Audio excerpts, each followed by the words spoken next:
railway line was opened in New York City in 1934 as a way of reducing traffic congestion at street level.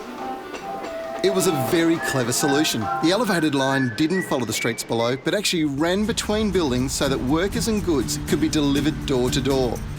Rail was gradually superseded as industry turned to trucks for transport. So by 1980, the High Line was closed and had been partly demolished.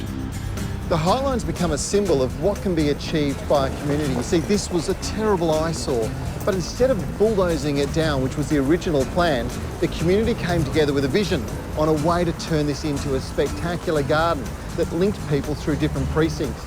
Now, it's worked beautifully and it's used so heavily by the local people, it's incredible. This is a stunning testament to the strength of community lobbying. When the tax revenue was forecast to be greater than the cost to revitalise the High Line, well, the city couldn't say no to this project, which began construction in 2005 and opened 4 years later. The garden's design is contemporary. Now, it's very, very clever. It's been practically laid out so people can get through and admire plants at the same time. Speaking of plants, the selection, well, it's very clever. The varieties they've chosen look architectural and structural and interesting, but at the same time, they're incredibly practical because they can handle extreme conditions really well. As well as offering locals and tourists a walkway above the busy streets, the High Line today gives everyone the chance to stop and take a breather in the city that never sleeps.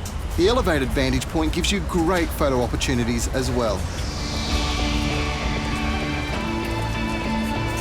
If ever you needed living proof that you could bring the whole community together by taking an old rundown structure and putting a beautiful garden on it, this has to be it.